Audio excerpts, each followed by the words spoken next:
So why don't we go ahead and get this morning's meeting of the Tacoma Pierce County Coalition in Homelessness started. To kick us off, Rosemary? Good morning, everyone. This week I was reminded of a quotation I heard some time ago, but it's a really challenging one. It's from Lila Watson, who's an Indigenous Australian visual artist. "If you have come to help me, you are wasting your time. But if you have come because your liberation is bound up with mine, then let us work together." Here's a powerful call to collaborate together to change systems. And it can be a challenge for social service workers, who are even called the helping professions, to conceive of the call as a work for shared liberation. So I'll leave you to think about the power of that quotation today, but in a time that has so much trauma and such ongoing crisis of homelessness, I think it's important to acknowledge what we have participated in as a coalition that is moving things in a really important direction. Almost a year ago this week, we as a coalition with leadership of Maureen and Garrett and others here in the call even today, called a couple of summits to get people throughout the community to make an explicit commitment to doing something new to try to address the crisis. And then in the spring, we called for ending street homelessness by November 1st. And we put our shoulders to the, I don't know what you do. You put shoulders to the wheel and you put your nose to the grindstone, and then you can't move very fast. But anyway, we called for this to end. And while we didn't end street homelessness, and we have even more crises facing us, what we will hear about today is an ambitious plan that calls Pierce County to lead in this work. And to succeed, this will require significant resources and a really broad understanding of what our common liberation means. That all of us, housed, precariously housed, and unhoused, as we share this space, that is the traditional lands of the Puyallup tribe of Indians who've been stewards for thousands of years. We come here to this gathering as an open table where all are welcome. And so I'm welcoming you today, and just a couple of reminders about our process. If you can put those in the chat, Rob, the norms for the group, that would be great. And so we ask you to keep muted when you're not speaking, and to turn off your video if you're doing other things during a particular period of time, to raise your hand using the hand function if you can find it on your computer. It's harder if you're on a phone, I think. And if you don't get recognized, wave your hand madly about and someone will let Rob know that you're trying to get your word in edgewise. Also, we've continued to use the chat as a place for ongoing networking, so it's not disrespectful to have conversations going on there while other things are happening. And in terms of our community norms, pay really close attention to how much space we take up, use some space when we can, and make sure we get our positions known as well. So at this time, if there are people who've joined us today who have not been here before, we'd like to hear that you're here. And not a long story, but just a statement about your name and what you're with, and how you got here. So we'll do that and see who may have joined us today. And while you won't hear from all of us, there'll be a chance to talk later in the meeting about a topic of common concern. So you can just unmute yourself and go ahead and say who you are. Good morning, everyone. My name is Monica Matthews. I am the operator of the community home at the Beacon Center. I am with Life Enrichment Group. I am the founder and executive director there. Nice to meet you all, and I look forward to getting to know about the coalition. I've heard about a lot of great work that you all are doing. I want to publicly thank Mike Boyster and Sherry over there at Vallejo for the warm welcome and helping us with a smooth transition over the last couple of months. would not have been able to do it without you, Mike. So thank you so very much. We have our hands full over there at the Beacon Center, but we're up for it. And we are very committed to making sure our young people have everything they need and to really stop them from going into a full-blown pipeline of homelessness. Also on the line with me today is our operations director, John Lee. I'll let him say a couple words. He has his hands full also getting things together at Beacon, but he's doing a great job. John Lee. Hey, I'm John Lee again. I'm the new operations director over at the Beacon Center. I look forward to working with all you guys and meeting all you guys and promoting positive change with these youth. And we're taking it one day at a time, but we're getting the ball rolling on this. And I'm excited for the stuff that we have in the agenda and moving forward with this whole operation. So I will put our contact information. I'll put our contact information. Yes, we're looking forward to more. Thank you very much. Welcome.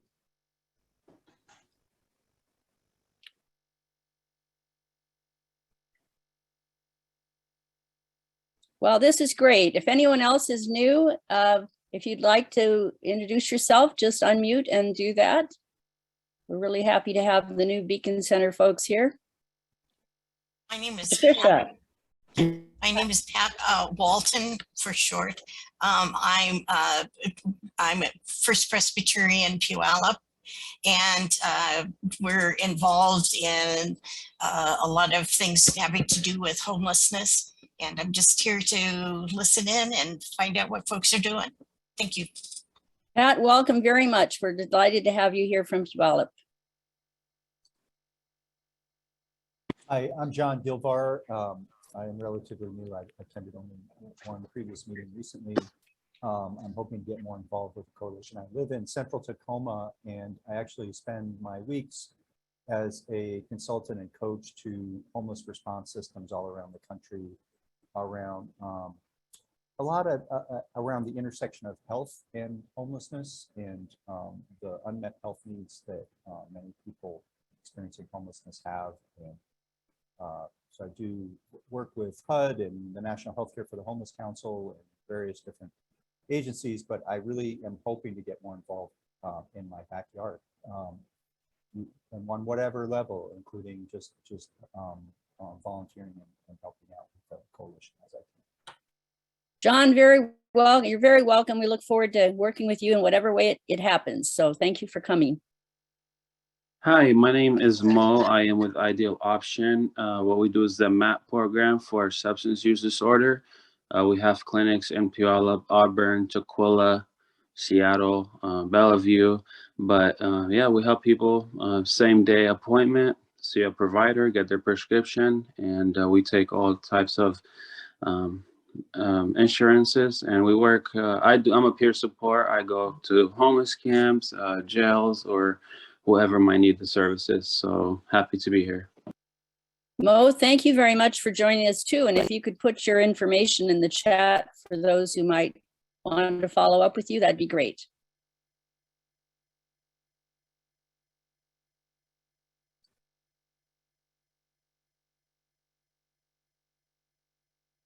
So if there's anyone else who's new here who'd like to introduce themselves in the chat as an alternative and any contact information, a little about what you do or what you're looking for, we'd be happy to hear that. And welcome to all the folks who are new, and welcome to everybody who's here today.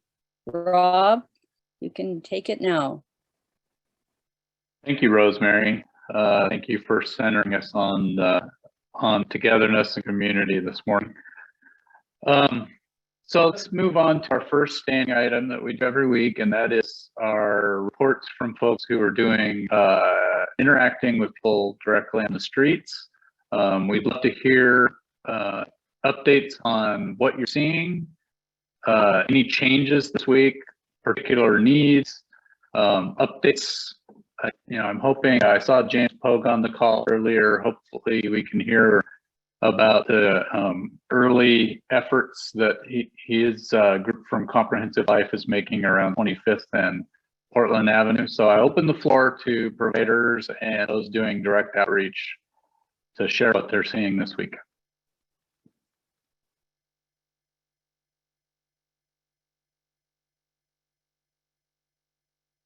And you can just raise your hand or let me know and I'll call on you so we can get started.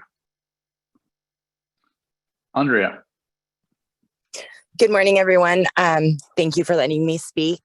I've been going out and doing some outreach. I'm actually on my way. I'm going to listen to the meeting while I'm doing some outreach this morning as well. But I've been seeing a lot of homeless hate on hate this week, which is a little disheartening. Just some unrest amongst the campers themselves, dumping each other's belongings and such. And unfortunately, the neighborhoods have been not very gracious about it. I've been trying to help people clean up their belongings and separate out the garbage and keep their belongings, safe and pick up after some of these things have happened. So it's hard when they start fighting amongst themselves because, I get it. It's just a heartbreaking situation. So I just wanted to share that. That's what I've been seeing this week. Thank you for that.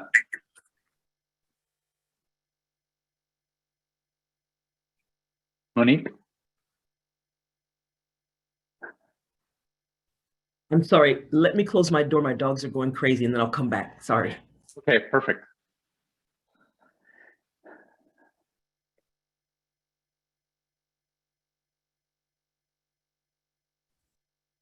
Okay, sorry to make 56 people hold while I close my door, but I just wanted to give an update on Bob Hope's Veterans Village.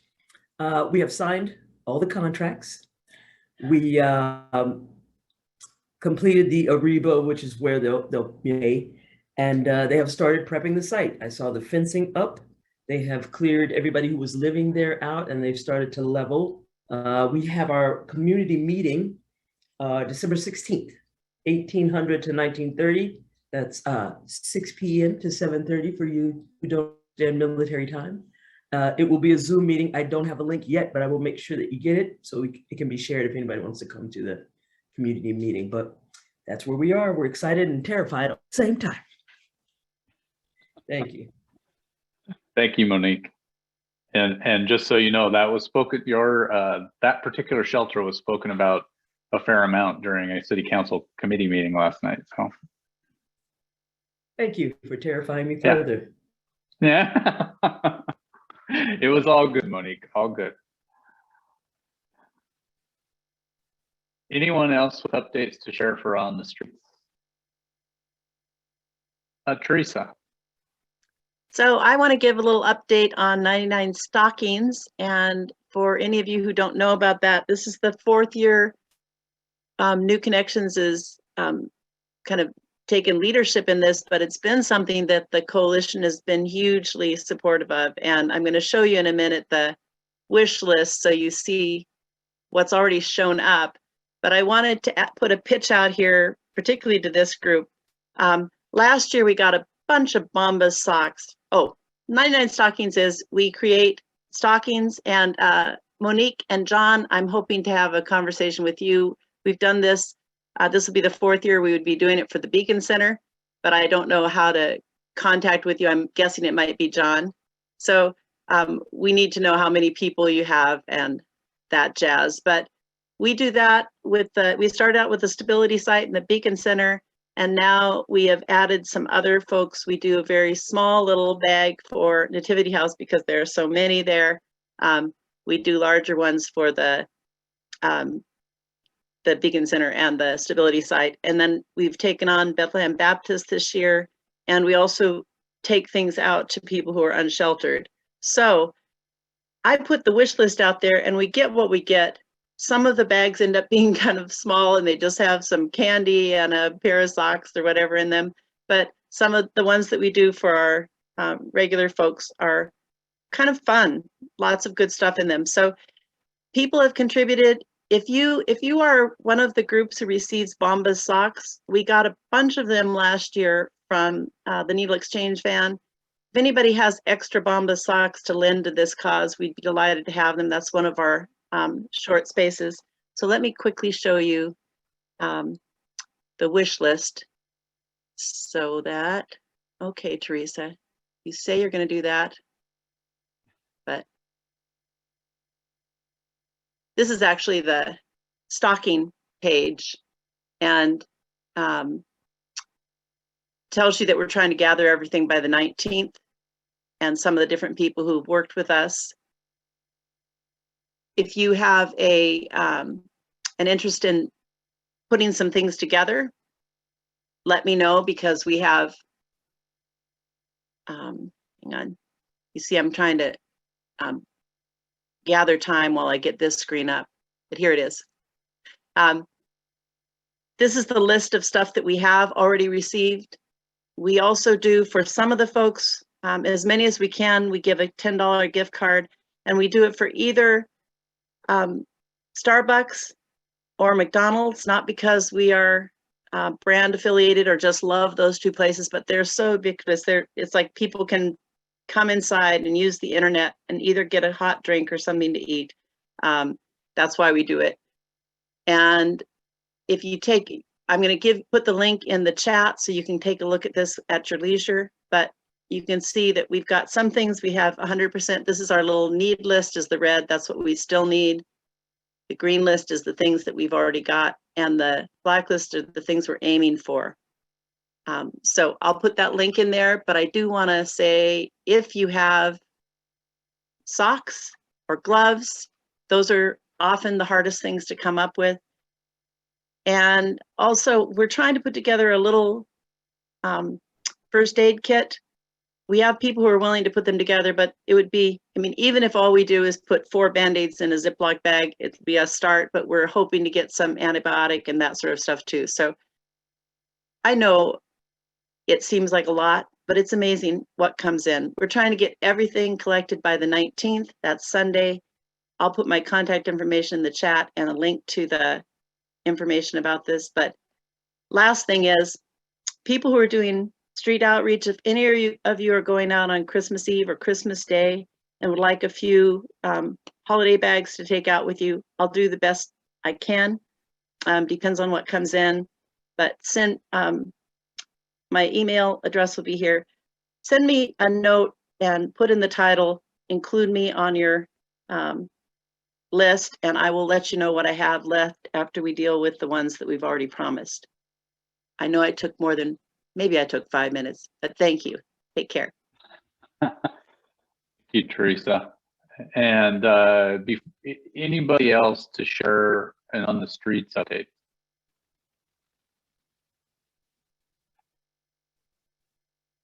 I was hoping we could hear from James, but he had his computer reboot, so. Can we bring him back when he gets back and just, thank you. Yeah, I think we can do that. So let's shift to the next item on our agenda, and that is a short introduction from Monica Matthews about the Life Enrichment Group and the work that you're doing at the Beacon Center. So Monica, the floor is yours. Yes. Well, good morning again, everyone. I'm really excited to be here. Like I said, I've heard about a lot of the great work that the coalition is doing, so I'm glad that I was finally able to make it here. A little bit about myself. I am the founder of the Life Enrichment Group. It is a nonprofit organization that I founded almost about 20 years ago. I am originally from the Midwest, a town called Waukegan, a little bit outside of Chicago, about 30 minutes. And I was a wayward teen growing up. I was a street youth, a teenage mom. I have lots of lived experience, and all of the youth at the Beacon Center, the things that they are experiencing, I have some type of experience with. And my mother actually moved us from the Midwest out here to Seattle because she wanted a better life for us. She didn't want us to, get caught up in, all of the things that I was beginning to get caught up in. And I moved out here my senior year in high school. And my behaviors did not change. They actually got worse. I got more ingrained into street life, was homeless for a little bit, and just all around just chaotic. Around my 26th birthday, I started kind of, thinking about my life. I had come into meeting like some positive mentors who really started to seed into me and saw something in me that I didn't see in myself. And I feel like that's so very important, having positive mentors or positive adults that, can see something in us, right? When we can't see for ourselves. And I began to change my life around. I didn't want my son to kind of follow in my footsteps. My son is now 27 years old. He's doing great. But at the time, I did not want him to follow in my footsteps. So I decided to change my life around. When I started thinking about like, what am I going to do? I started thinking about my purpose. I started getting real serious about my passion. And I realized that I wanted to be someone that would be a positive influence and force in someone else's life, in another young person's life in particular, because I know what it's like growing up without positive supports. When you're a young person, you turn to the streets to raise you sometimes. And oftentimes it's not about, your parents don't love you and things like that. Sometimes that's the case, sometimes it's not. But it's really about needing to have an external force outside of your parents that can lead you in a good direction. And so I wanted to be that for other young people. And so I started the Life Enrichment Group, and it was a way for me to actually heal and learn more about myself and my gifts and my talents and abilities. But it was also a way for me to give back. And we started with one program in Seattle, Young Queens of Seattle, King County, and it grew to 5 programs statewide. And so that work is near and dear to my heart. I'm really focused on education. I feel like a lack of education is one of the reasons that lead to poverty, amongst other things. And so our programs currently in Seattle operate throughout several Seattle public schools, Tukwila public schools, Renton public schools as well. And we have some virtual options that are statewide as well. What got me interested really in entering into the homeless space, if you will, is when we were working with young people, we were identifying their challenges and some of the barriers and trying to really create a wraparound service for young people.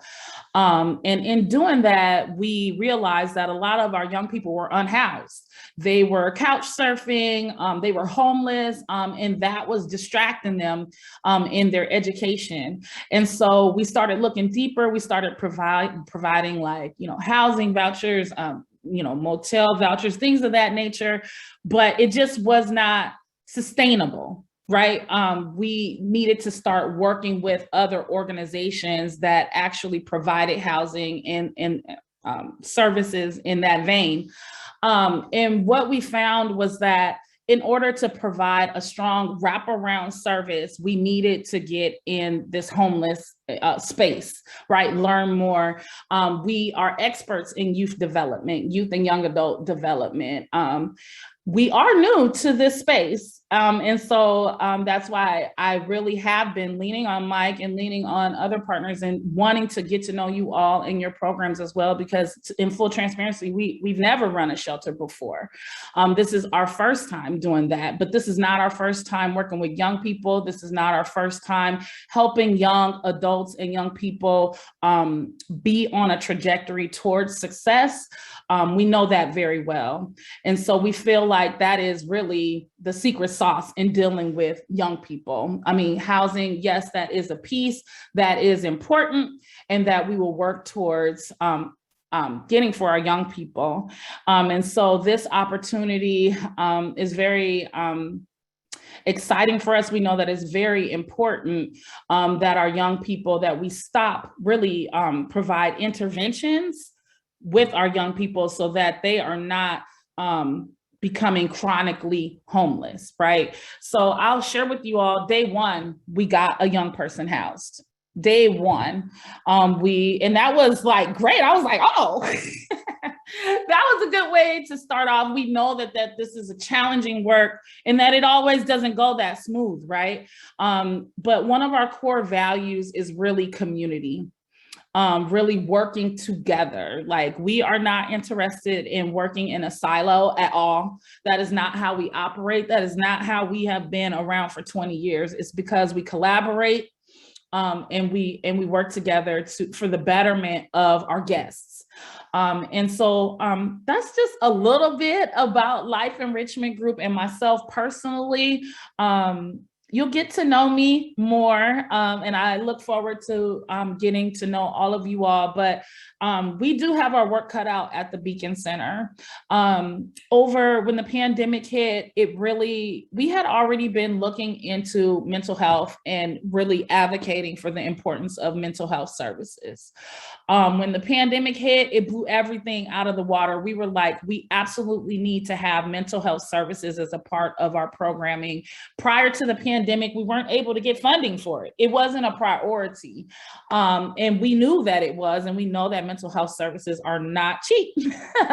It is a real investment. And so now, since the pandemic, I do see a shift in priorities from our counties, from our city governments to say, like, yes, we do need these services. And so we're excited to start with our night shelter and move into a 24-hour situation after the renovation is complete at Beacon. And yeah, you'll be hearing more from us as we go. Fantastic. Thank you, Monica, and welcome. We hope that you and John consider attending these meetings regularly. We'd love to be a resource for you guys. And I mentioned in the chat, if you can share the best way to contact you. I'm sure that there's going to be people who are in this meeting who would like to reach out and may need to contact you for shelter as well. So that'd be great. Thank you. And I see, oh, Monique, please. Yeah, real quick, Monica, you said young adults. What is the age limit that you have? Is it 24, the top? Yes, it's 18 to 24 right now, yes. 18 to 24. Okay, thank you. I asked because a lot of these young troops are getting out of the military and right into homelessness. So I'll make sure I have your contact information. Yes, yes. Okay, so let's backtrack just a little bit. I see James is back on the call, and I was hoping that James could offer a little bit of an update of how things have gone in this first week that CLR is doing its outreach, targeted outreach. So James?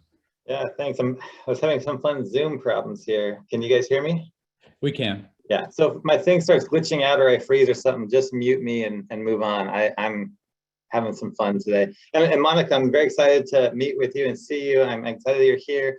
I'm from Comprehensive Life Resources. I've emailed you. I hear we're meeting next week at the Hype Center. So I'm very excited for our partnership to start and put a face to a name and hopefully see you in real life next week. So welcome and good to see you.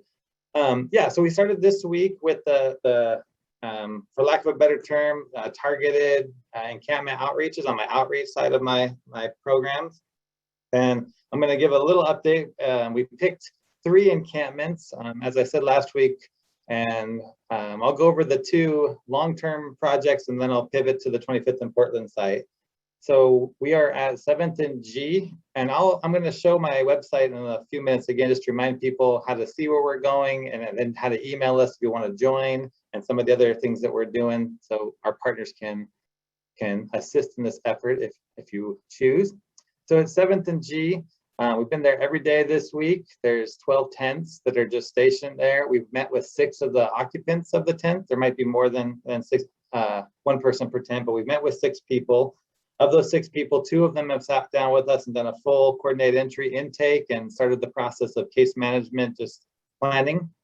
One of those folks we determined was officially enrolled in one of my other programs called Forensic Harps and was able to be moved into a temporary shelter at a hotel and is working on his housing plan. And we're pretty confident that he will find housing pretty quickly. Another person we didn't do a coordinated entry intake for, but did learn is a person we knew previously who Associated Ministries had contacted us when they had an assessment that qualified them for a referral.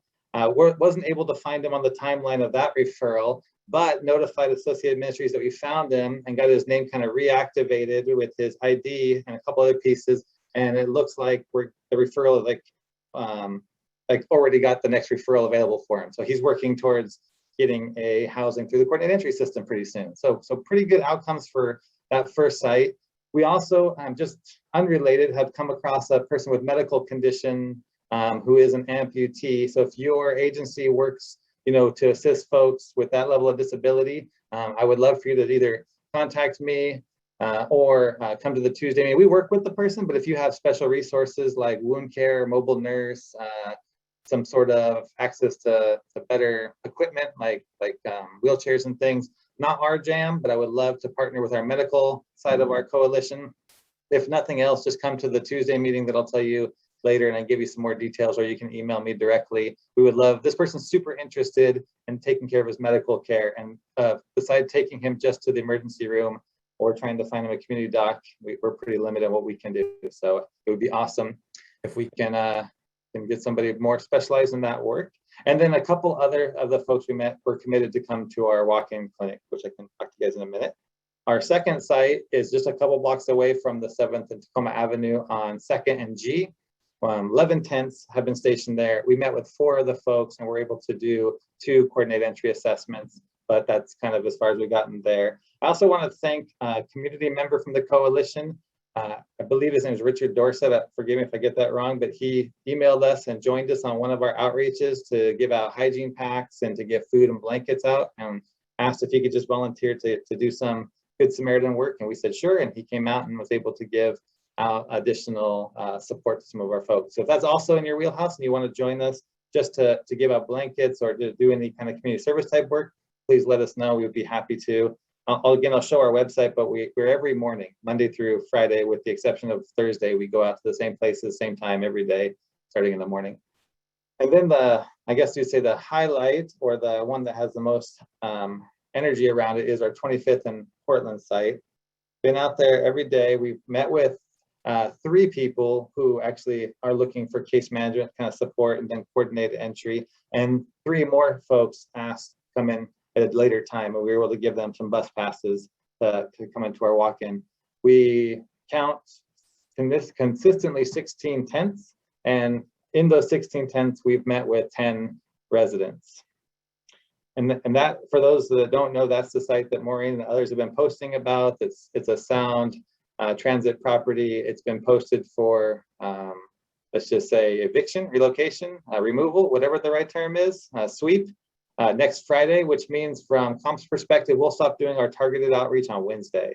We're doing notifications so people are aware, as simple as, have you seen the posting? And if you haven't, please make sure you see the posting that says Friday of next week will be the day that they will remove folks. And then we're having the conversation, what can we offer you in the short term, or was there something you want to work in the long term? Maureen also was able to get a camper to an email exchange with me and my team who's interested. We haven't actually physically connected with her yet. She was at the site, has a vehicle, has been sort of moving around a little bit, and for a variety of reasons, we haven't totally connected with her, but we have stayed in email conversation. So there's a 4th person potentially interested in support. It doesn't look like they're going to have any problem with the relocation to the site because they've already kind of moved around. Their vehicle is their main hub. Any questions about the updates before I just show a little bit of information about how to join our efforts, or how to at least see what we're doing? I'm going to go ahead, and I didn't see any questions. Maybe it's in the chat. Let me just check real quick. Sorry. Yeah, I'm not seeing anything right now. James. Perfect. Did you already share the link, James, for the Nope, I'm going to do that right now. Thank you. So if Rob gives me permission to show my screen, I'll show the resource page. You should have it now. Awesome. So again, if you just go to pchomeless.org, which most of you should know how to do because you're here, you'll have a link in there to say resources. We'll get you to the page. And I'm trying to find my, hold on one second. Sorry about that. Trying to do two things at once, and again, not being technically savvy is fun. So if you go to our resource or our pchomeless.org, there's a button for resources. That'll take you to a different website that is piercecountyresources.com. This is the comprehensive website that we're using to support the coalition's partnerships. You can do a lot of research here for your for the partners. You can look at all the members and get links to the websites. But for this purpose, on the top, we have a little thing that says Outreach Clinic, and hopefully y'all can see that, where it shows the schedule of what Comprehensive is doing that's consistent. So we have a couple of things that we do. We do these mobile clinics. You'll also see, like, for example, on the 7th, we have 1 p.m. walk-in clinic. That is at our Comprehensive building, 1305 Tacoma Avenue. So when we do all of our outreaches, we hand out cards, we tell people, if they're not interested in what we have to offer today, please come to our office on one of these days and can pick them up or can give them bus passes to do coordinated entry. We can do mental health intakes. We can connect them with, DSHS, whatever. So you'll see over on the left-hand side that we have our first, second, and third stops that on the schedule, 9:30, 10, 10:30. What we do is at 9:30, we bring our whole team, which is about 7 or 8 folks. And then if we find that there's campers there who are interested to talk, we will have 2 or 3 of our staff stay behind, and then half of our team will go to the next site. And then we will start to go, hopefully all together, to the third site. Effective the middle of next week, and then after the relocation of that site, or the 20th, we will move our third mobile clinic to 84th and Hosmer. There's a large encampment there, and with the opening of the Lehigh's new shelter out there, we thought this would be a good opportunity to see if any of the local campers are aware of the shelter, want to access the hotel shelter out there, and things like that. So a couple of notes: you can always just look at our schedule here and send an email, and I'm going to put a different email than my personal one. We have a distribution list on my team that can help, but you can always just show up on these sites to offer support. We only ask a couple of things. One, when you're joining this work, we're asking for neutrality in your own spiritual or political beliefs or agendas, but the only goal is to see if we can find folks that need support and help them find that support. So no evangelizing or politicizing during these time periods, please. We also ask that you engage in lawful behavior, whatever that means. And if you could use some safety protocols for COVID, like distancing and masks, we'd appreciate it. Just remember too, whatever your beliefs are on some of this stuff, a lot of our folks are very vulnerable, compromised with immune systems and medical, and any risk to our folks being served could be life-threatening. So even if it's not COVID related, if you have any illness whatsoever that could be communicable, please just stay home for the day and email us or join us on our Tuesday meeting to talk about resources. So you can always email or call COMP, our homeless outreach team here, and then look at our schedule. And the other way to join us is on Tuesdays at 11. Jeff Rogers has so graciously allowed me to kind of take over his outreach meeting, specifically next week, but as a more intensive case consult opportunity where we might have specific conversations about specific clients. We did find a vet, Monique, so I'm hopeful to give you that information on Tuesday. I know that we were able to connect him. He already had a VA from an American Lake caseworker, so we were able to reconnect him with that person, but I know Monique has some additional resources that I wanted to chat to her about. So that's pretty much the gist. I'm just going to leave it there. I'll put my information as well as the information to email the team. It is a little bit different. I think it's EST@CMH, which is like the emergency services team, I think. I forget what EST stands for, but I'll put that stuff in the link in the chat, as well as a link to that website, which hopefully everyone's using. If you do go to that website and you're a provider and your information is not up to date, please email us. It was based on the information people provided us whenever they provided us, and some of those are out of date now. So feel free to take a look and update your information. Any questions? Thanks, James. So any quick questions for James before we move on in the meeting? All right.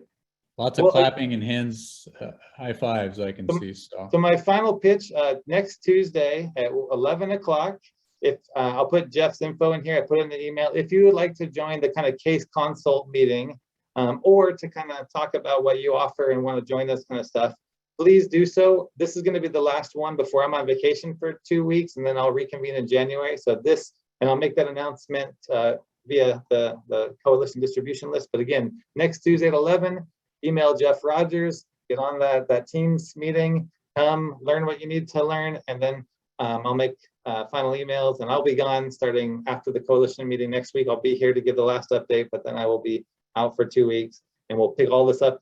The work will still continue, but my involvement will be picked up in January. Thank you, James. And as you can tell, this is an information-rich meeting this morning. I wanted to turn the floor over briefly to Josh Castle from Lehigh with a short announcement. Thank you, Rob. And that was a great segue, James, about Comfort Inn. So we're very excited to report out to everyone that we are opening the Comfort Inn next week on Wednesday to provide enhanced shelter, 90 units of it. And we have some exciting volunteer activities coming up for anyone who would like to help out. And I think that's about all I have to share. I was actually going to hand it over to Joe really quick. We promised Rob we'd keep it short, so I handed it to Joe to provide a few other quick updates on that. Yeah, thank you, Josh. I don't have too much to add right now. To make sure that we stayed on our 15 schedule, we've been working 7 days a week, and we're going to make that 15 schedule. So we'll be open on the 15th, and we'll be doing our first intakes that day. Like Josh said, we have 90 rooms, and we will, within 15 days, we'll have this should be full. As the intakes are coming in. And so I apologize if anybody's been sending me emails and I haven't got back to you real quick. I've worked 12 hours a day, 7 days a week. So I promise you, once we get over to the 15th, I'm gonna shoot a lot more emails back. It's been a rough one, but so I appreciate all your time. I actually have 10 o'clock. We have contractors coming in to finish our last top for our floor. So I don't really have much to add except for thank you for your time. And, I'm excited and it's going to be great. So if anybody has any questions or anything, I will drop my email in the chat again. And I assure you, after this Saturday, I'll be able to get back to everybody if I missed anyone. Thank you. And you want to tell them about, we have some volunteer activities coming up this weekend. Yes, I apologize. Yeah, Saturday we have, we're full Saturday, but Sunday, if anybody's interested for doing any volunteer work at all, we'll just be making some beds and kind of just wiping some stuff down. Because we got all the rooms set up, we'll just be making beds and wiping stuff down. If anyone's interested, I'll put my email in the chat and just let me know. And I'll be here Sunday as well, working with you. I volunteer myself, so I appreciate it. And what is the name of that? And where are you guys located? It's 8620 South Hosmer Street, Tacoma, Washington, 98444. It's the old Comfort Inn. The name is in the air, but the Aspen Court is something that seems to might be the winner. There's no guarantees yet, but that's kind of the one I've heard bounce around the most. So that perhaps may be the future name, because it is going to be permanent supportive housing after 2 years. Thank you, Joe and Josh. And Teresa, I see you have a question. Just this, can you just say out to all of us, are you only taking people through coordinated entry? Is there any other permeable way to get somebody into the hotel? Yeah, so because we partner with the city, our main referral agency is going to be Homeless Outreach Team, the HOT team. And we do take individuals from all other agencies, but our main referral agency is the HOT team. And usually they're pretty good about having individuals lined up. They have a pretty extensive wait list as we speak right now. But I do ask if anybody has anybody that they want to get in. I also send them to the HOT team sometimes as well. We refer to them. So if I can get a first, a last name, and a phone number, so because I have a list as well. And so they don't have 90 people on the list right now. So if I get other names, right, I never make any guarantees because I do have to make sure that I work with my main referral agency and then kind of work with everyone. But I work with everybody, Urban League, Next Chapter, CCS. If you're someone helping someone experience homelessness, and I'm sure I've referred from your agency at some point. All right, looking forward to seeing that in the list of shelters that we have on our homeless website. Yes. Thank you, Joe and Josh. And it'd be great to get updates as the hotel fills up. just to hear how things are going and how we can support. So please come back. Oh, Rob, I forgot to say one thing. We're forming a community advisory committee to oversee progress of the site. And these are like neighbors and local businesses and faith communities and other providers. So if anyone is, near the site, works near the site, serves at a nonprofit, goes to a church, those kind of things, and you're considered a neighborhood stakeholder, and we absolutely would love your involvement on the CAC. Or if you'd like to just attend to know about the meetings, we can send out that information because these are public meetings.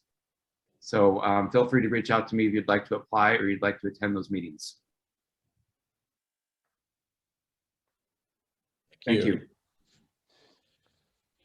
All right, so because we are running a bit behind on our agenda, I'm going to ask folks for see if we got agreement in the room. So I really want to make sure we devote some time to the bulk of the time to an update on the Pierce County comprehensive plan to end homelessness, and Garrett's here to talk to us all about that. I would propose shifting to that now, and we will do the shorter update on the City of Tacoma camping ban in the second hour of the meeting, if everybody's good with that. Okay, good. I'm seeing enough thumbs that I think we can go ahead and make that shift. So Garrett, welcome to the meeting, and you have the floor.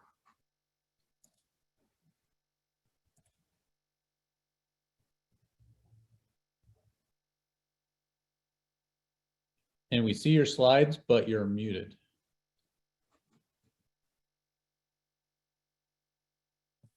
There we go. Thank you, Zoom, for hiding my mute button after I shared my slides. That's on me. It's like I've never used Zoom before. Thanks for making time for me today, everybody. My name is Garrett Nyland. I work for Pierce County Human Services. I am here to do a very brief overview of the comprehensive plan to end homelessness. So I think you all know the history of it, but this is something that we all started back before I was a county employee. Kind of set all this in motion, and the county council put an ad hoc committee together and then another committee, and yeah. So here we are, and we have, I think, a pretty exciting document. Today, my goal is to, do I lay out goals? I even skipped the goal slide. I just jump right in. So I'm just going to kind of provide overview. I'm going to give you a link to the longer presentation that was done to Pierce County Human Services, as well as a link to the plan. But for now, it'll just be me talking. And I'm going to kind of fly through this. We're going to have some time to do breakouts on some of the things at the end. And you always know you can get a hold of me with questions, concerns, things the plan's missing, things I screwed up, and things that we need to do better. So again, the goal of this plan is that everybody in Pierce County is not homeless anymore, right? Goal is to end homelessness across Pierce County, and that we use the functional zero definition, right? Which basically means we know people still become homeless because we can't fix systemic racism and domestic violence and disability and our medical system and capitalism all in one go, even though that would be nice. But the reality is people become homeless. But the homeless response system, which is the core of this, is really responsive. So shelter and availability of a permanent housing intervention immediately, right? That's the goal. And here we go. So we are looking also at really focusing on some targeted populations. We use this methodology called targeted universalism. The idea is everybody has the same goal, permanent housing. There's different pathways there. Obviously, if you're a 17-year-old, you probably have a different set of needs and a pathway to permanent housing than a 77-year-old, right? And so basically the idea is we look at people that we're not serving well and figure out how our system can change so that we can target interventions to help those people perform higher, right? It's kind of a bad way to phrase it, right? But basically, we shouldn't be leaving populations behind. That's both in their performance in a program and even getting into the program, right? So some of that's hard, right? Identifying who we're not serving because they're not comfortable coming to our system, right? But it's kind of all of that. And this is the set of populations we're looking at, which matches up nearly identically with the work that the City of Tacoma is doing in its strategic plan. So part of our goal with this plan is not to be in competition with other plans, but really to meld well with them. And I am just going to jump right in. Oh, I'm not. So another part of this plan that's different is that we're thinking about a system as a whole.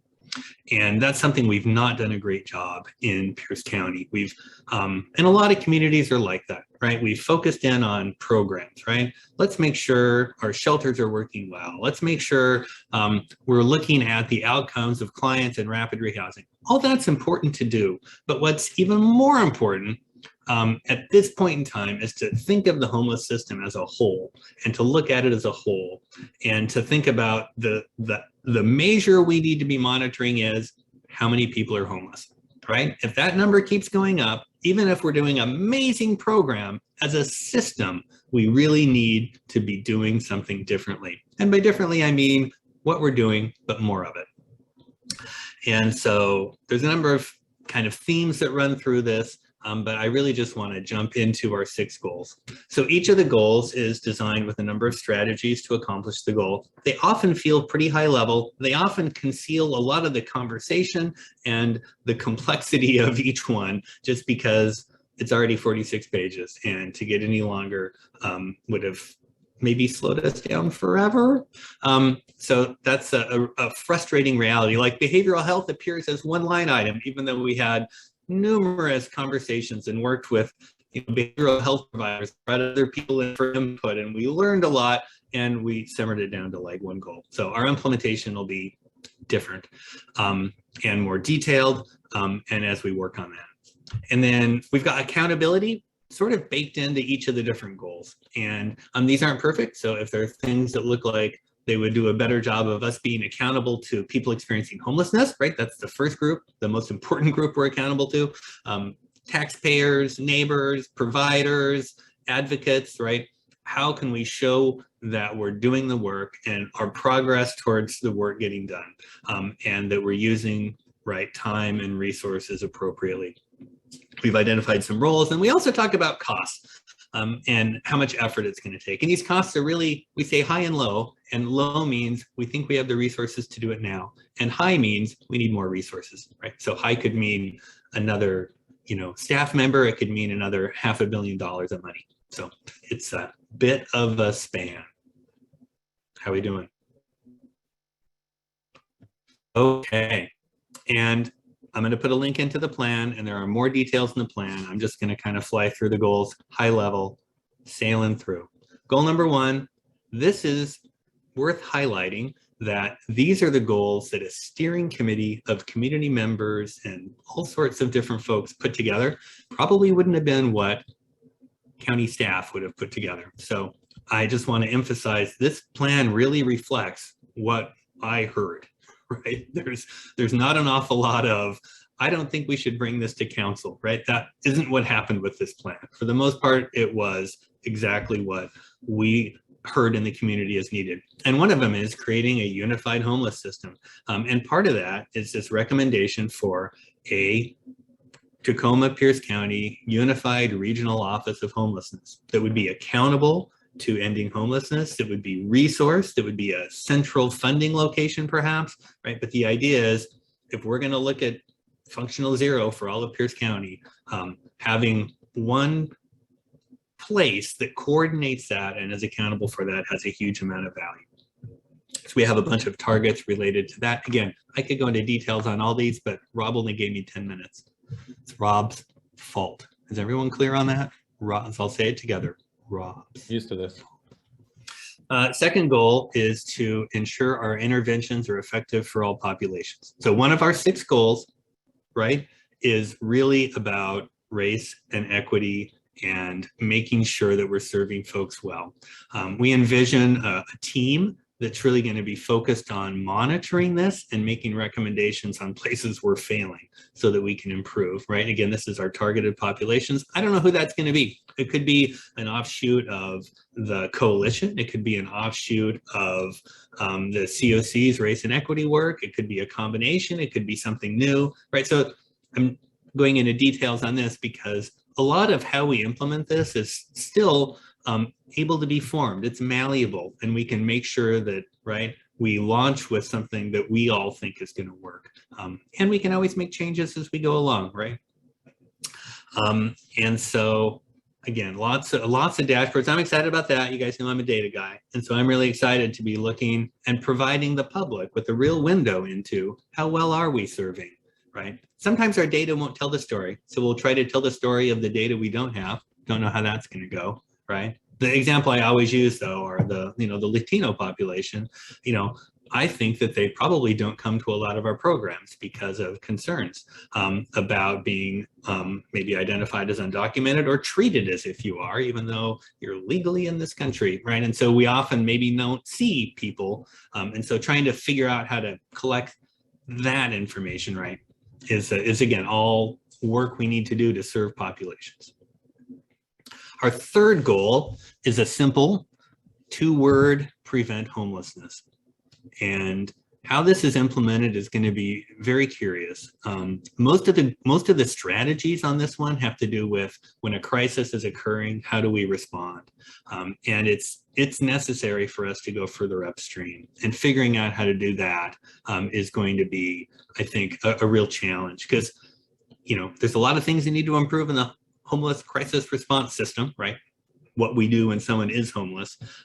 And we're stretching it already to go into what to do when someone has a crisis and they're not yet homeless. But what we really need to do is be working even beyond that. And so some of this is going to be, things boring. How do we target our rent assistance most effectively, right? That's really important, right? Again, that's not so downstream, right? Extending a lot of our services to people that are unstably housed, right? So things like diversion, things like case management, right? Those are largely unavailable to somebody living in a motel or doubled up somewhere, right? This goal has strategies that say, let's make sure all of those services are available to everybody that's at risk of homelessness or currently homeless, so housing unstable. Our fourth goal is to, this is a really long phrase, ensure adjacent systems address needs of people experiencing homelessness or at risk of homelessness.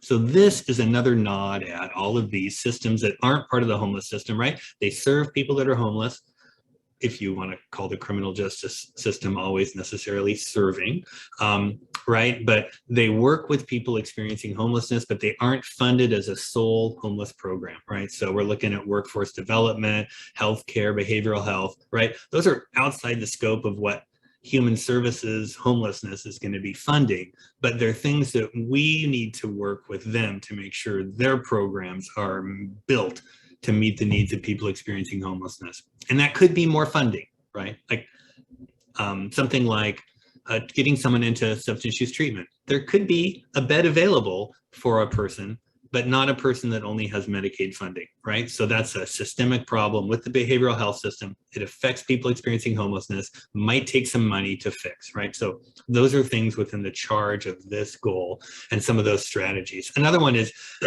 and this one is just aspirational, but I'm optimistic, is monitoring exits from institutions in a way so we can know how well we're actually doing. Like, how many people coming out of incarceration end up homeless? I can do anecdotes on that, right? I don't really know. Wouldn't it be cool if I had a list of everybody exiting incarceration every month and I could continually run it against the people experiencing homelessness and create a track of, okay, well, last month it was 8 people. The month before it was 4 people. The month before that it was 2. We're going backwards, right? We've got to do something more, right? So a way to monitor and then build programs so that we can see the impact it's having, right? That doesn't define how the program happens. That's going to require working with whatever that acronym is of the people working on people leaving incarceration, looking at you, here folks working with folks in the criminal justice system, right? But so there's groups working on it, but resourcing them maybe, or just finding out how we can pursue that work. So lots of fun goals there. Fifth goal, this is really much more in the formal homeless system, and that's meeting immediate needs of people experiencing homelessness. So one of the ideas inside this comprehensive plan is we get shelter out as a priority. And that's no fun in a world where we really want permanent housing, but that's the priority identified by the steering committee. And I think it makes a lot of sense when we're struggling with permanent housing interventions. But we still do all of that at the same time. And so this is shelter. This is a good navigation system, right? We don't, I think, have enough resources for everybody to have someone help them navigate through the homeless system, whether they're in the shelter system or living outside, right? We can do better to resource this so that James and Jenny Lorton and our other programs have enough resources to serve everybody with navigation. Another thing is really nailing a by name list, right? Knowing everyone in Pierce County that's homeless by name. That way, if someone wants to say, I don't think your numbers on homelessness are right, we'll say, oh, yes, they're right. All right, because we've talked to all these people recently because we have someone helping them navigate and we're keeping track of exactly who they are. And we know what we need because we know our clients. And we know a lot of this, we just don't necessarily have it packaged in one place. And so I'm anxious to see how we're going to be able to do this. And that's getting everybody into the homeless management information system that aren't, right? My goal is everybody, informal providers, formal alike, right? But there's some low-hanging fruit, like the homeless outreach team with the City of Tacoma does not keep track of its interactions within the homeless management information system. That should be something we should be able to accomplish, right? So that their interactions are kind of known so that we understand someone's whole history of homelessness and can serve them better. God, so many words, guys. I'm so sorry. We're on the 6th goal, expand the permanent housing system to meet the need. Right, straightforward as it can be. We've added a new intervention that we haven't really talked about a lot before, which are housing vouchers. I don't know how that's going to go. With the idea of Echo Northwest, I was like, oh, and we've talked about it a lot. Like supportive services for families, a veteran grant is doing something called shallow subsidies, which is a small amount, kind of long-term, basically recognizing that a lot of the people we serve are not going to have an ability to make rent with the income they can reach and the cost of housing in Pierce County. So we might need another intervention. They might not need case management. They don't need permanent supportive housing, right? But they might need a subsidy in order to stay housed. So that's an attempt to add some more tools kind of into the spectrum of permanent housing, right? Some of them you're independent at the end of the intervention, like diversion or rapid rehousing. Others have a more permanent characteristic to it, permanent supportive housing or a housing voucher. Next steps. There was also some other stuff, like we talked about, you know, funding and things like that. All of that's important, but maybe not important for this group right here, right now, or maybe really important if advocacy is a role that the coalition wants to take more actively, right? But we have about a $40 million a year homeless system-ish in Pierce County. I can make that number much bigger by including other peripheral parts, but kind of the core homeless response system. We're looking at needing about $160 million a year system, which I think we all know, right? That we're not almost there. We're not one more permanent supportive housing project from being successful. We're not one more shelter from having enough, right? We are 1/4 of the system that we probably need to quickly serve people. Right? Longer you spend homeless, the more greater your chance of being homeless again, the greater your chance of it just, you know, we all know, like we all see the long-term trauma that happens, right? Packed on top of long-term trauma. So where are we? Plan has gone to county council. They asked for the plan. We gave them the plan. To be honest, I'm not quite sure what the next step is with that and what their formal approval process is. We'll be shopping this bad boy around to other municipalities. Right? We want everyone to be buying into this idea of a unified regional office and to working together. We want to have homeless services more spread out across the county. And then we're reaching out to partners, to you guys, Continuum of Care, groups that represent or work well with our target populations. How do you guys want to be part of this implementation? And then there's the implementation. And this is the question. I don't know exactly what Rob was planning, but I put this in. Although mostly it's because Maureen told me to. But like, what does the coalition want its role to be, or our role to be, right? What should our role as a coalition be to help advance this work, right? Lots of us wear lots of different hats, right? So I get a coalition hat sometimes, and I get a county hat sometimes. Should we just be updated on what the county and the other municipalities do? Should we be involved? They drive the process. We're there to provide input. Should we be, as a coalition, driving some of this work? And if so, which of those pieces, right? Are there things that are particularly appropriate for this group to do that they will not go well unless the coalition is involved, right? That's kind of the question. Or where do we add value to something that might go okay, but will go much better with coalition input, right? The county has different ways to get input, but the coalition's pretty unique. Much like the continuum of care is pretty unique, right? Those are both groups that we really want to see doing a lot of the direction giving on this work, right? So that's basically where I leave you. Is hopefully you've all read the plan and enjoyed it and found my typos and have sent me messages about them, and really have thought about what matters most to the coalition, and or what matters most for the coalition to make sure we don't screw it up at county. That's a lot, Garrett, and that's a lot. I know I compressed your time, although 10 minutes in Garrett world is different than 10 minutes elsewhere. So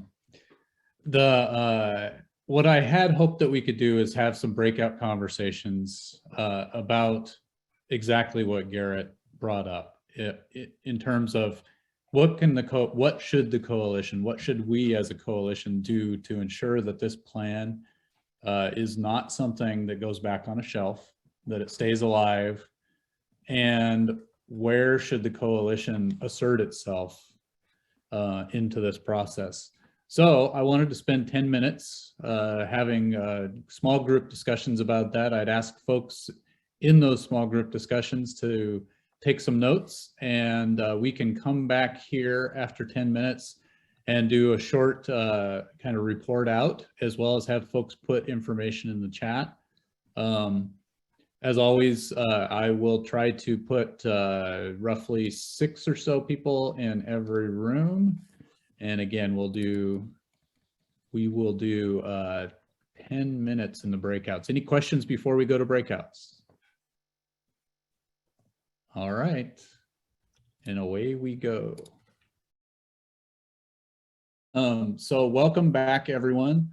I hope that that was a good conversation, and I know 10 minutes is not enough time. But what we wanted to do was to bring everybody back here and encourage a couple of the 2 or 3 groups to kind of share some of your comments and thoughts from your breakouts regarding how we should support this plan moving forward, whether we should support it going forward. So I open the floor. If you'd just raise your hand and want to report out from your group, that'd be fantastic.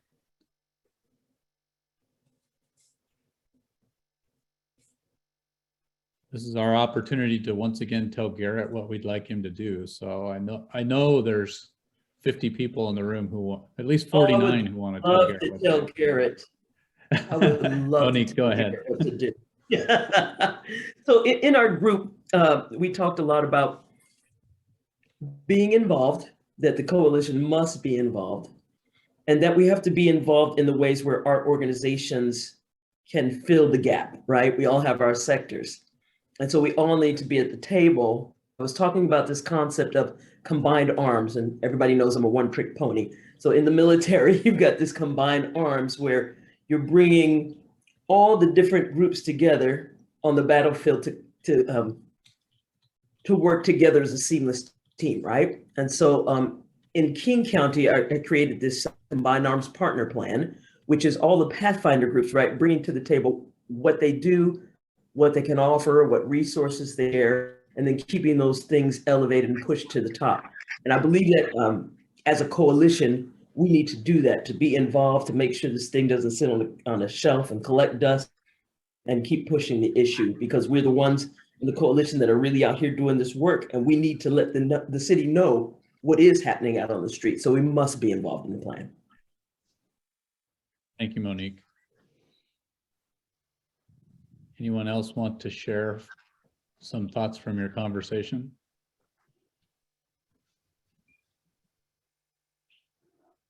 Carolyn? I was in group 8. I don't know where Christine is. She took our notes. but we had two things. One was we would love to see the coalition take the role as to keep the urgency in front of the council, or in front of the decision makers. Like doesn't turn into a long drawn out process. And in the meantime, people are dying on the street next month, so kind of keeping that sense of urgency.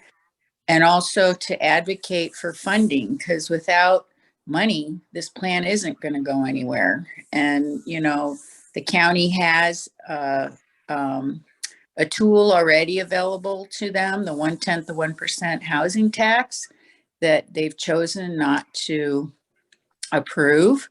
And every other county around them is approving it. So I think we should be those people, or we think that we should be those people that hold them accountable. Christine, do you want to answer?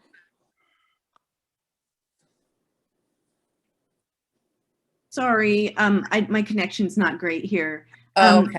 Yeah, I think that the primary concern that came up in our discussion was just the urgency and feeling like there are so many problems that we didn't even address over the summer, and now we're into winter, and some of those same concerns are still on everyone's minds, and sort of the concern that this just becomes weighed down in process. Yeah, thank you, Christine, and thank you, Carolyn, for that as well. One more group, if anybody's willing to share.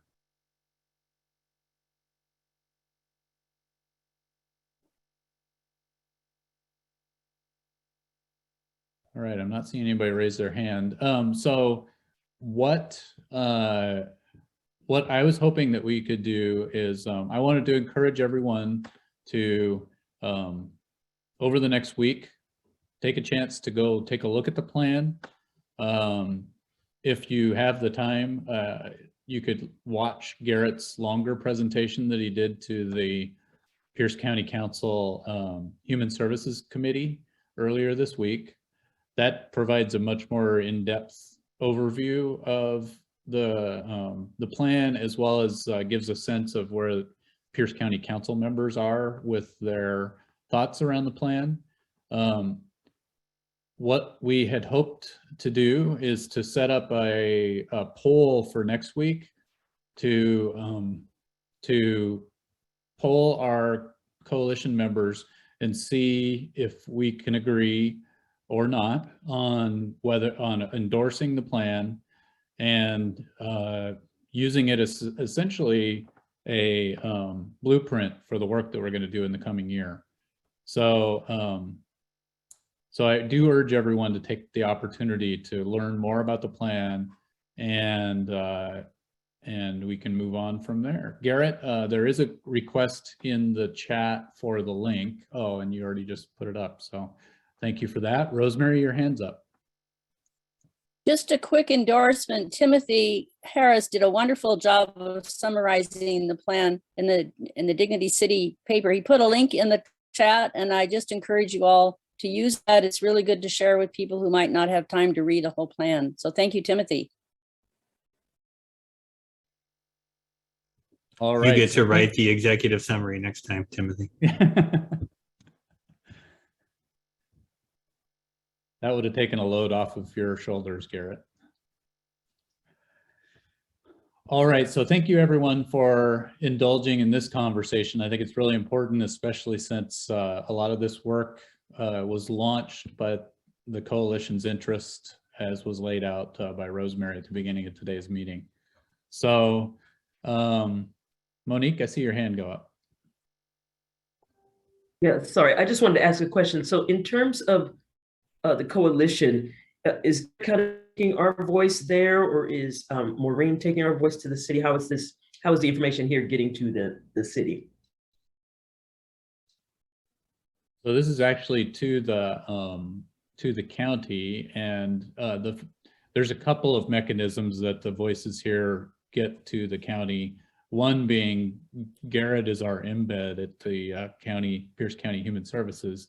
Also, that Maureen is a member of the steering committee for the comprehensive plan. And Maureen, your hand's up. So the steering committee will meet one more time on the 17th of December. So if you will email me or we can fit something, use the chat on the 17th. But whatever it is that you want me to take on the 17th, please give me that no later than noon on the 17th. Yeah, and to the point, I mean, the implementation plan sits in my hands to develop, and I'll be at every coalition meeting, or I'll listen to every coalition meeting if I can't be here for some reason. So I am the best conduit. However, what happens with the steering committee is still not really decided. Like, county doesn't really, I mean, we don't really have a take on what that group's role can be. So, I think all that's going to be interesting to see how we can make it all work the best. So lots of openness to how to approach that, I guess is what I'm saying. Thank you, Garrett. Thank you, Maureen, and thank you, Monique, for the question. So I would like to move on in our agenda since our time is going to run short today. And not coincidentally, the next section of our meeting is updates from government entities. And what do you know, Garrett is here with the Pierce County update. Well, since we're short on time, I will just do our one big important thing, which is the point in time counts coming up, and we are working hard to get volunteers. I just dropped into the chat the link to the website, which has information for how folks can volunteer. Again, that's going to be the night of my birthday, January 27th and January 28th of this year. So January 27th is just for professionals, right, that go out, or people like me that pretend we're professionals and know what we're doing, but just like to go out and do that nighttime count. And then the 28th is going to be the larger kind of more community volunteer count that we've typically done. So Jeff Rogers is the contact for all this. Sounds like we're getting some good volunteers, but the more we have, right? I hate the point in time count, but it is used very frequently as a comparison and for funding allocations at the federal level, even though they should, hide their face when they do that. So the more folks we get, the better we're able to provide information to the federal government that hopefully can direct more resources to us. And it's great. I love the point in time count. So there we are. Any questions for county about things? Thanks, Garrett. Jeffrey has his hand up. I, for one, love the point in time count because it gives us a good, I believe it gives us a pretty good idea of demographics. Not so much the number of people, but it does give us a pretty good clue as to the demographics of the people that are camping right now. At least that's been my experience from all Garrett's wonderful reports every year. And it is true. I think we get a much better look at some of the folks that may not bump into our more formal system, but they do hit the point in time count, and which is curious, but. All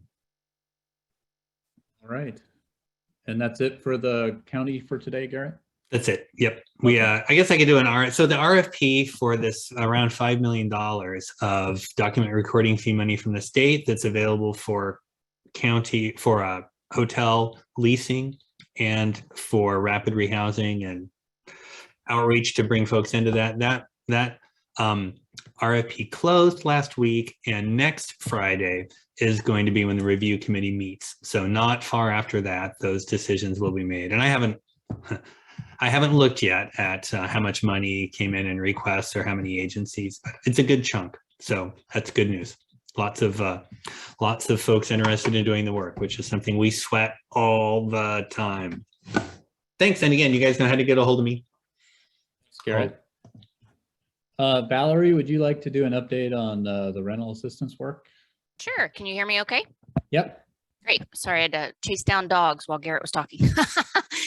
So rental assistance is going great. Just so everybody kind of has a clear picture, in the last year and a half, we've had $139 million flow through for rental assistance. We've already spent 79.2 million of that, so just over 56%. We did request an additional $40 million. So all allocated funds are contracted to our 9 amazing nonprofits who are just, I'm so thankful. And so we are waiting for Treasury to determine if we'll get that additional 40 million. We do have a ton of housing help pop-up events. We've already done 28 this year. We're doing 18 more in January and February. So those will be added to our calendar here very soon. We had a very successful event just a couple weeks ago over at the Puyallup Tribe, which was an amazing experience. And we're doing another one of those, as well as some more culturally responsive events through our amazing nonprofits of Multicultural Korean Women's Association and Me Centro. So lots of room for just growth and improvement. Postcards will be going out in the mail here soon, so you'll all get one. I hope you like it. It has rental assistance, mortgage, energy assistance, and utility assistance on all in one postcard. So whoever gets the card, there is a use for it no matter who it is. So I'm happy to answer additional questions if anybody has any, but we're just moving along as normal. January, I am off work, January 8th through the 17th. So mark your calendars. Don't email me. Don't text me. Don't call me. I will be unavailable. I'm giving everyone a month's notice. Thanks, Valerie. Welcome. All right, so let's shift. I don't know if we have anybody from the City of Tacoma on today's call with updates. Okay. We will talk about City of Tacoma here briefly after these updates, but let's shift over to Jenny. Jenny, any updates from Tacoma Pierce County Health Department? Hey, good morning, everyone. Good to see you. Happy Friday. I will try to keep this short. So boosters are now recommended for everyone over 16. I will share a bunch of links in the chat after I go through my quick updates, but that's big news. Please, please, please get a booster. Encourage others to do so. I will post our vaccine event page, but you can always reach out to me with questions about where to do that or where to direct someone. As you've heard, there's a new variant. There's a new variant in town called Omicron. Testing is effective and vaccines are still our absolute best defense against this and the other variants. So we need to get folks vaccinated. Our isolation and quarantine capacity is holding steady. If you want details on that, let me know, but I won't spend time giving the details at this moment. Maureen did ask me to share the phone number that you need to call if you want to initiate an assessment, find out if you can get someone who needs a safe place to isolate or quarantine. So I will drop that phone number in the chat as well. I'm also going to share something I shared out in email a couple weeks ago, but it's the latest update to our homeless service provider COVID toolkit. So it's got lots of different information in there. We have only one shelter site in current outbreak status, but they have not had positive cases for a couple weeks. And so they can still do vaccine clinics and kind of resume normal activities as of a few days ago. So that's great. We have some exciting things going on with testing with a new static testing site. I'll share the address. It's in Puyallup, but it's open as of a couple days ago, operated by one of our contractors. There's no appointment necessary. You can walk up or drive up. Great hours. I'll share that. The testing team also wanted me to share that there are new testing kits available through Tacoma Public Library, Pierce County Public Library, and Puyallup Library System. So lots of good stuff going on in testing. If you have questions about that, email me or Cecily, and I'll drop her address. And then we're continuing to have great events at shelters with our partner ambulance. We saw 25 folks get vaccinated at Nativity House yesterday, 17 at Tierra a couple days ago, 8 at the Family Day Center at CCS, 15 at the new TEM site. So really great. This is first, second, third boosters. Our team with ambulance can do it all. Every vaccine presentation, every dose that is needed. So that's really great. And flu vaccines, even the Medical Reserve Corps is partnering to bring flu and other needed vaccines. And I'm going to continue to help coordinate that work, and hope we can do more of that into January and February, which we're busy getting scheduled and calendared. So really exciting stuff. I'll drop a bunch of things in the chat, and if folks have questions, let me know now if we have time, or just send me an email.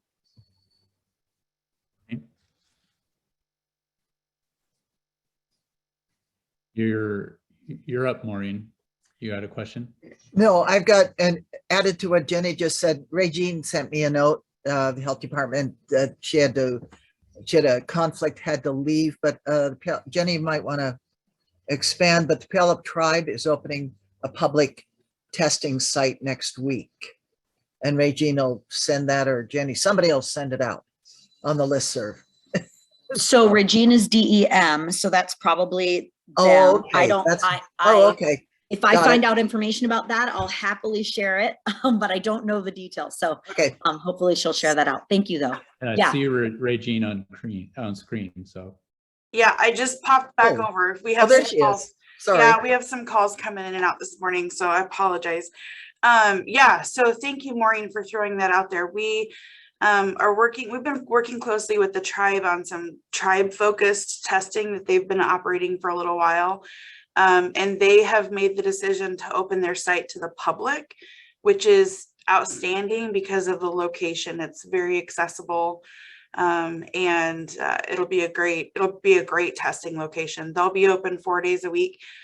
So right now, I am trying to confirm with them some of the operational details, like drive up versus walk through, make sure that it's accessible for our folks in wheelchairs, all that good stuff. The hours of operation will be Wednesday through Saturday, 8 to 5, Wednesday and Thursday, and then 6 to 3, Friday, Saturday. So I'll send all this information over to Maureen, along with the address and the actuals, like can they walk up, all that kind of stuff. So we're kind of finalizing some stuff today and Monday, and then I'll have everything ready for you guys. Awesome, thank you. And thank you for being at the meeting. I had you next on my agenda for DEM updates, so there we are. Thank you, appreciate it. Okay, so any last questions related to government updates before we move on in the agenda? All right, so earlier I put off, shifted the conversation about the City of Tacoma's conversation around the camping ban.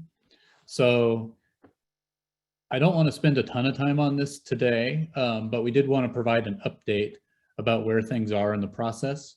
And Maureen can jump in because I know she's been involved in listening to and tracking these issues as well. But yesterday, the City Council held a meeting of its Community Vitality and Safety Committee. This was a follow-up to the community meeting that took place on Monday, where more than 400 people participated in a community conversation of sorts around the potential options for the city enacting, using legislation to enact some sort of camping ban. So last night's conversation, well, actually, let's backtrack to Tuesday. So on Monday, there was a community meeting, 400 people participating. There was a poll during the meeting that showed 59% of those who were present were opposed to a camping ban, 30% were in favor of a camping ban, and 11% said that the question's more complicated than that. So that led into Tuesday's City Council meeting, where there was a first reading of an ordinance. There was a new ordinance that would have imposed a camping ban that City Council members had a conversation about during their meeting Tuesday night and removed from the agenda on a 6-3 vote. It was removed largely because there was already this community conversation process happening and feedback process happening, and deferring to the council committee to bring recommendations back to the full council. So that was the purpose of last night's committee meeting. And during that meeting, city staff offered a update on the current approaches and how the city is working with encampments. They offered an update that in the last 6 months, 5 encampments had been cleaned up or swept, as we would use the terminology. And they did an overview of the number of shelter sites that are available and the additional shelter work that's being done right now. It was a roughly 2-hour meeting last night, including public comment from 18 or so folks.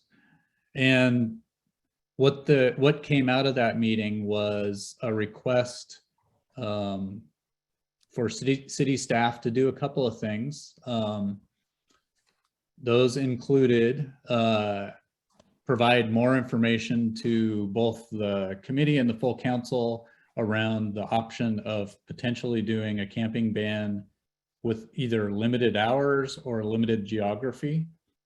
There seems to be an interpretation by city legal staff that doing a limited camping ban, as has been done in some other jurisdictions, would be allowed under the current ruling, the Boise decision in the 9th district.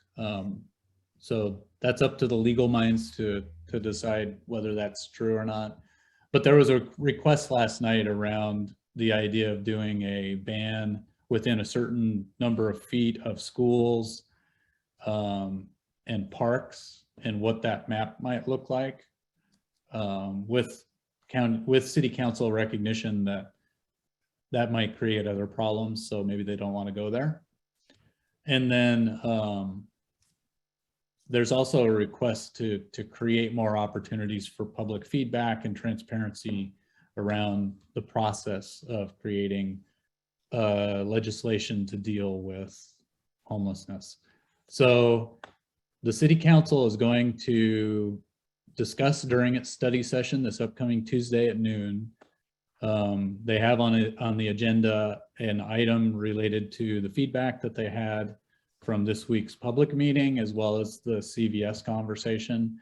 What was clear from last night's meeting is that there doesn't appear to be any legislation that's going to be brought to the city council before the end of the calendar year. The last city council meeting of the year is Tuesday night, which means that any legislation will have to be, new council members will need to be brought up to speed before new legislation could move forward.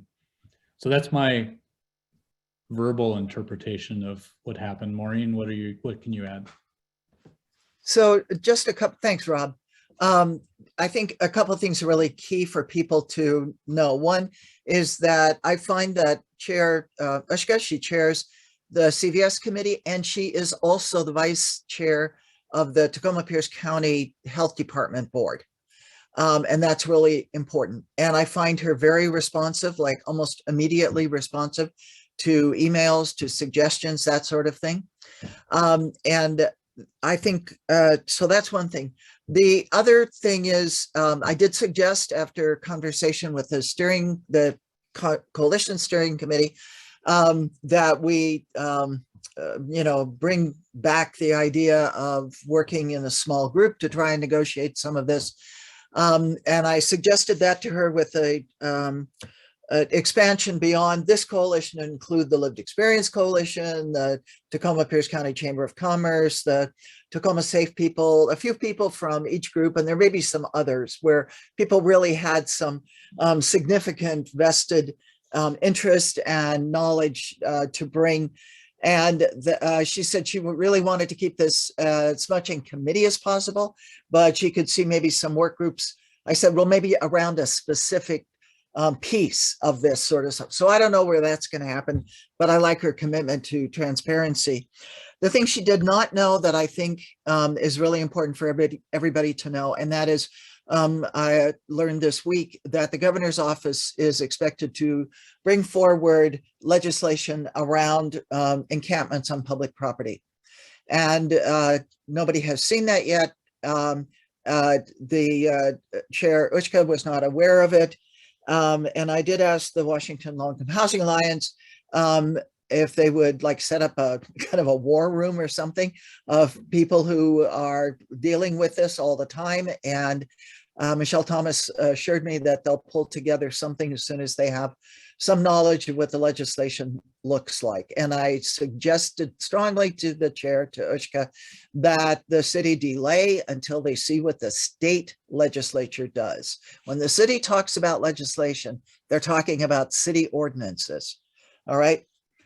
There is precedent. There was precedent in the tenant protections. The city waited until the state legislative session had completed its work to see what it was going to do around tenant protections at the state level. So we may have some time, as awful this will be. And in the meantime, just, keep documenting everything you can think of. You, Maureen. So we did want to open up a little bit of time, and we are limited on our time today, but to get some comments from folks. So if people have comments or thoughts on this issue that they'd like to share now, please use the raise hand function, and I will call on you one at a time.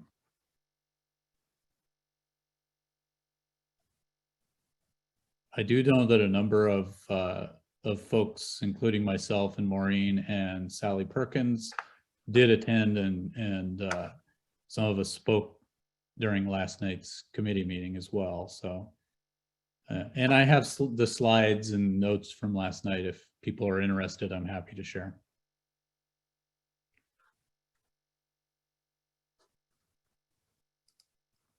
The one last thing I'll say on this before we move on, and Maureen, I see your hand, is we have not, as a coalition, decided how we would weigh in on this issue, partially because there never has been something to weigh in on that's been concrete. And that's one of the options as a coalition that we will have as the issue of a camping ban moves forward, to actually call that question to the full coalition to see where we land as a group. So that's an option in the future. Right now, everything is still kind of up in the air. Maureen? Oh, I know. I wanted to remember James Pogue's story when he was listing through the work with the folks who are living at 25th and Portland, and he mentioned the woman with the email.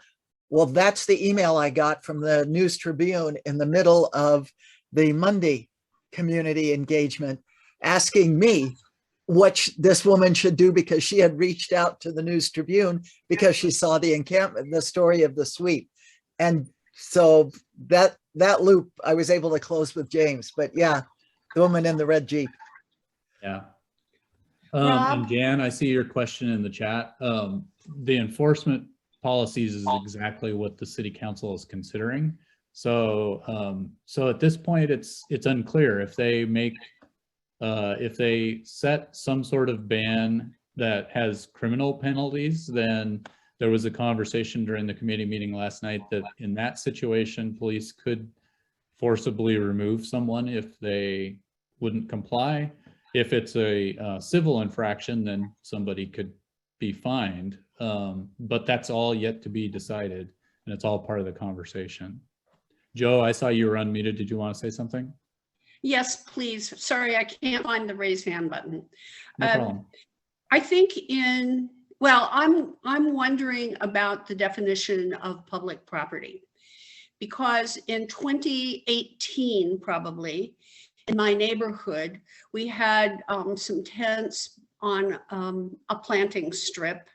And after quite a lot of discussion and looking at other ordinances, I believe that those planting strips are the responsibility of the adjacent property owner and are so considered by ordinance of the city. And so we were able to, so the property owner was able to get a no trespass order for that property. So I'm just wondering, what does the city consider to be public property? Yeah, that's a great question. I think it's one that we need to ask the city as it's deliberating. I see Maureen unmuted, so she probably has something to say on that too. No, Joe, thanks for bringing that up. And that's exactly the kind of specific question that needs to go forward to Chair Ushka. So if others have questions, please do drop them in the chat. And like I said, this conversation is far from done. We know that there may be a short update on this at the end of next week's meeting, but this is not going to go away. And the issue is likely to come back with the new council in January. So looking at what's left of our agenda for report outs and the 8 minutes that we have left in the meeting, Maureen, are there critical advocacy updates you should share?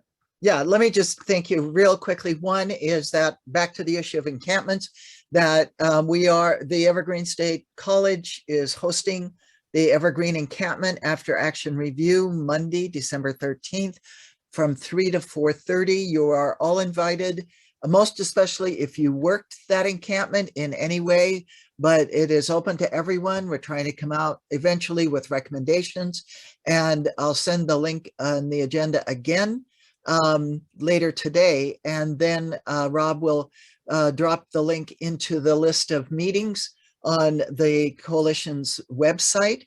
And the idea, this is not where we're going to bash anybody. This is what worked, what could have worked better, and what changes do we want? What do we want to take forward in communications, in the services that were provided, and the coordination of those services, and in people actually getting into shelter or permanent housing. So please, this is an opportunity.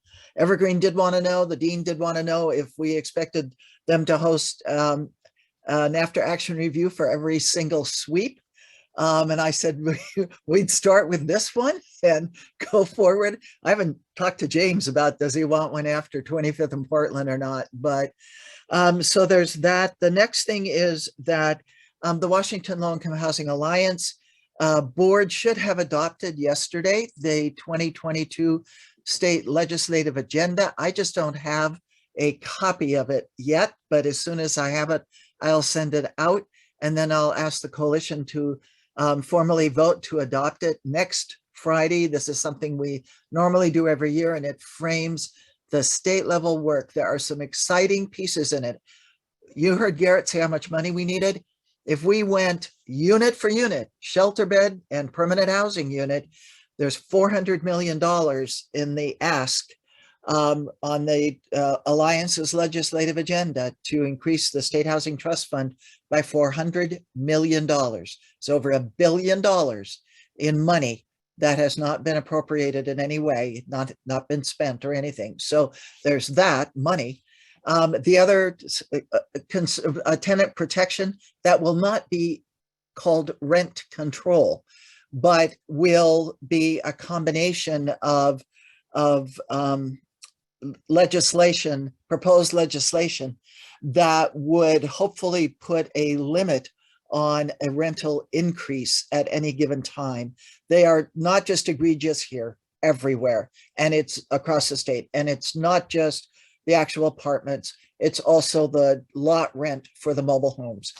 And then the third thing is, if you work in Puyallup, please let me know, because we're working now closely with the Meridian Mobile Home, meaning a group of people I've put together on the Meridian Mobile Estates, which is 42 families who will legally lose their homes within 90 days of signing the state's mobile home relocation package, or no later right now than October of 2022.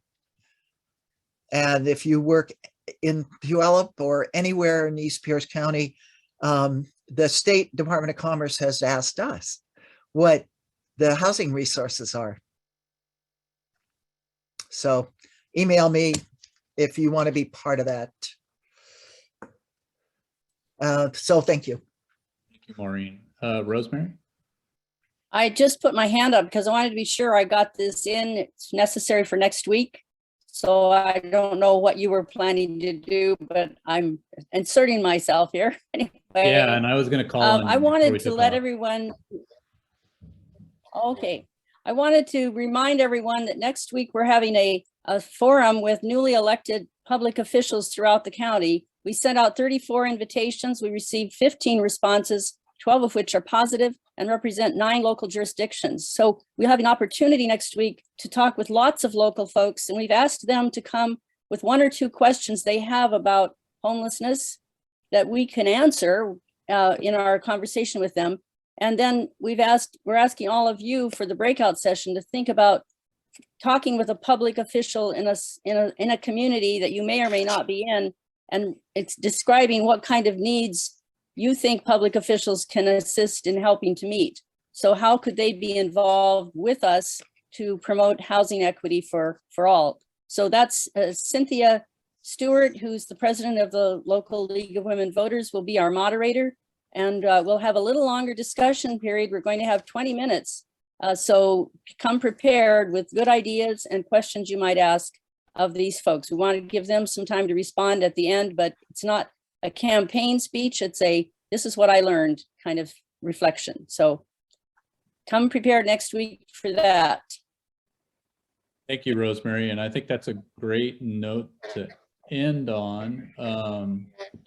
We will spend the bulk of next week's meeting from roughly 9:15 to 10:15 on that forum. So really looking forward to that. If anybody else has something to share for the good of the order, we do have a couple minutes. You can also use the chat and feel free to put things there. But if you want to say something, feel free to raise your hand.